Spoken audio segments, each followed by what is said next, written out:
Bismillahirrahmanirrahim. Assalamualaikum warahmatullahi wabarakatuh. Nama saya Rendika Saputra. Di sini saya akan membuat video tugas. Saya dari kelas A dan NIM saya yaitu 24108020151. Saya akan mengerjakan video tugas peradaban Islam dan materi yang saya ambil yaitu peradaban Arab pra-Islam. Langsung saja. Sebelum datangnya Islam, bangsa Arab hidup di wilayah yang dikenal sebagai Semenanjung Arab, yaitu sebuah daratan luas yang terletak di Asia, di antara Asia Barat dan Afrika Timur. Secara geografis, wilayah ini terbagi menjadi dua bagian, yaitu daerah pedalaman, daerah pesisir, daerah pedalaman dan daerah pesisir. Daerah pedalaman didominasi oleh padang pasir yang luas dan kering, seperti Rub al-Khali dan Najm, dengan curah hujan yang sangat sedikit karena kondisi alam yang keras dan tandus. Nah, penduduknya hidup berpindah-pindah, mengembala unta dan kambing, serta mencari sumber air baru untuk bertahan hidup.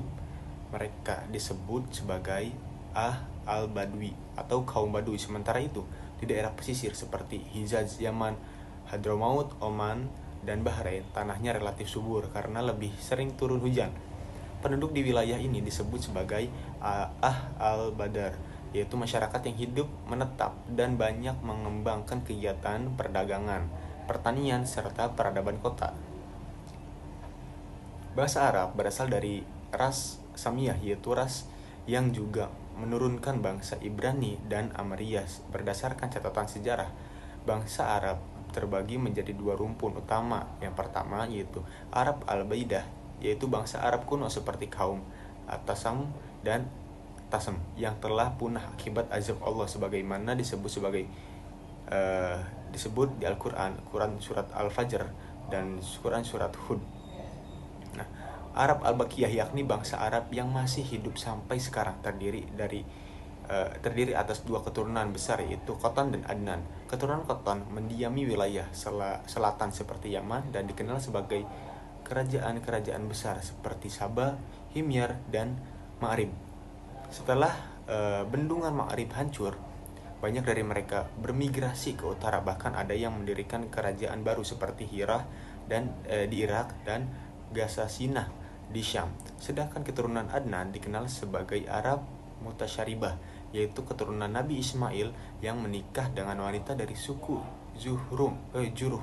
Dari keturunan Adnan inilah lahir suku Quraisy yang menurunkan Abdul Muthalib dan cucunya, yaitu Nabi Muhammad SAW.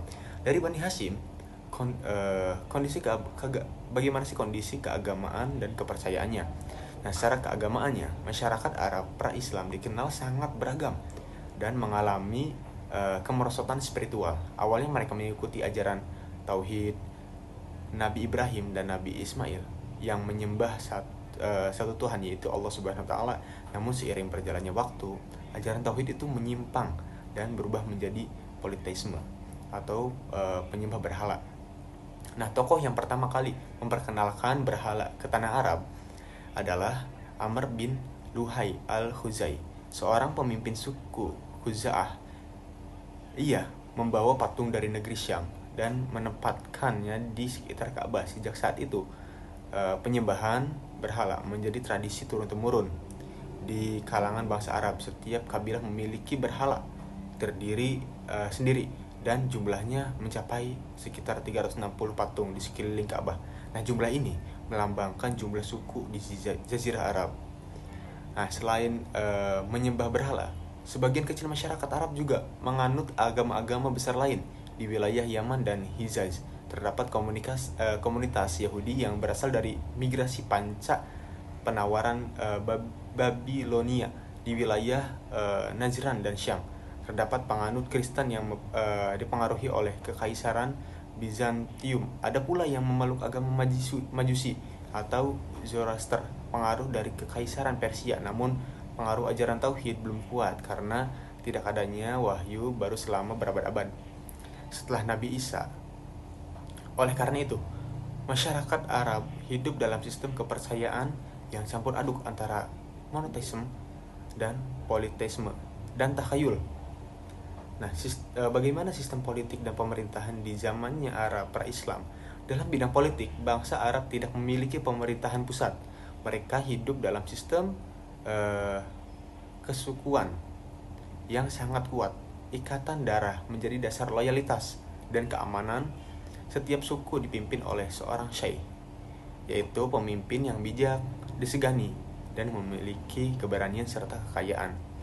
Syekh bertanggung jawab atas keputusan perang, perdamaian, serta penyelesaian sengketa. Namun, ketiadaan pemerintahan pusat menyebabkan sering terjadi perang antar suku. Harb al-Qabil yang berlangsung selama puluhan tahun, misalnya perang Dahis dan Gabra antara suku Abs dan Zubayan. Di sisi lain, kota Makkah, kehidupan politik sudah lebih terorganisasi karena adanya peran Ka'bah sebagai pusat peribadatan dan ekonomi. Beberapa jembatan penting di Makkah dipegang oleh tokoh-tokoh suku Quraisy seperti Hijabah, yaitu penjaga kunci Ka'bah. Terus Sikoyah, penyedia air Zam-Zam bagi jemaah haji. Diyat, hakim yang mengatur hukum sipil dan pidana. Terus Nadwah, ketua dewan musyawarah. Terus Khazinah, pengurus keuangan kota. Nah, posisi-posisi ini diwariskan secara turun-temurun dan memberikan kekuasaan besar kepada suku Quraisy. Karena Ka'bah menjadi pusat ziarah tahunan, Makkah berkembang sebagai pusat spiritual sekaligus ekonomi. Orang-orang dari seluruh Jazirah Arab datang untuk berdagang sekaligus menyembah berhala mereka di sekitar Ka'bah. Bagaimana kehidupan sosial dan budaya di Arab pra-Islam? Dari sisi sosial, masa pra-Islam dikenal sebagai zaman jahiliyah, yaitu zaman kegelapan moral. Kaum laki-laki berkuasa penuh, sedangkan perempuan tidak memiliki hak waris, hak memilih pasangan, maupun perlindungan hukum. Bahkan, bayi perempuan sering dikubur hidup-hidup karena dianggap membawa aib dan beban ekonomi. Sebagaimana dikecam dalam Al-Quran surat At-Takwir ayat 8-9. Selain itu, hubungan pernikahan sering tidak teratur. Ada praktik-praktik seperti istibdla, suami meminjakan istrinya untuk mendapatkan keturunan dari laki-laki yang dianggap mulia. Terus maktu, menikahi ibu tiri, poliandri, dan badal, bertukar istri tanpa berceraian. Semua ini menunjukkan betapa rendahnya nilai moral masyarakat saat itu. Namun, dalam bidang budaya, bangsa Arab memiliki keunggulan besar, terutama dalam sastra dan puisi. Hampir semua orang Arab adalah penyair alami. Puisi menjadi sarana komunikasi, diplomasi, dan kebanggaan suku. Melalui syair, mereka mengeksporisakan cinta, keberanian, perang, dan kebijaksanaan. Para penyair terkenal seperti Imru al-Qais, terus Zuhair bin Abi Sulma menjadi silbo kehormatan bangsa. Karya-karya mereka disebut mu'allaqat dan bahkan digantung di dinding Ka'bah sebagai bentuk penghormatan tertinggi terhadap seni bahasa Arab. Nah, bagaimana sih kondisi ekonomi dan perdagangan? Nah, dalam bidang ekonomi, bangsa Arab hidup dari perdagangan, peternakan, dan pertanian. Di wilayah subur, suku Quraisy dikenal sebagai pedagang ulung yang mengadakan ekspedisi dagang 2 kali setahun ke Syam pada musim panas dan ke Yaman pada musim dingin. Nah, sebagaimana disebut dalam Quran surat Al-Quraisy ayat 1-2, letak geografis Arab yang strategis di tengah jalur antara timur, India dan Tiongkok, dan barat, Mesir serta Romawi, menjadikan Makkah pusat perdagangan internasional. Barang-barang seperti rempah, sutra, emas, dan minyak wangi melewati jalur ini. Selain berdagang, sebagian masyarakat juga bekerja sebagai pengrajin dan penyair bayaran atau penjaga khalifah. Pelabuhan-pelabuhan seperti Aden dan perlintasan Laut Merah menjadi nadi ekonomi yang penting bagi kemakmuran kota-kota Arab.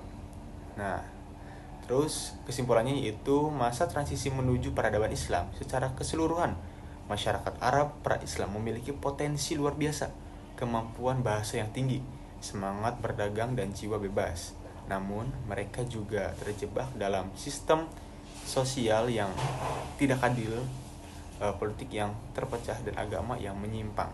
Kondisi inilah yang disebut oleh para sejarawan sebagai vacuum of spirituality, kekosongan rohani yang sangat dalam. Pada saat seperti inilah Allah menurunkan Nabi Muhammad SAW sebagai pembawa risalah Islam. Ajaran Islam datang bukan sekadar mengubah kepercayaan, tetapi juga merevolusikan seluruh sistem kehidupan, politik, sosial, ekonomi, dan budaya menuju peradaban yang berlandaskan tauhid, keadilan, dan ilmu pengetahuan. Cukup sekian dari penyampaian materi dari saya. Kurang lebihnya mohon maaf. Wallahumma fiq ila aqwamit thoriq. Wassalamualaikum warahmatullahi wabarakatuh.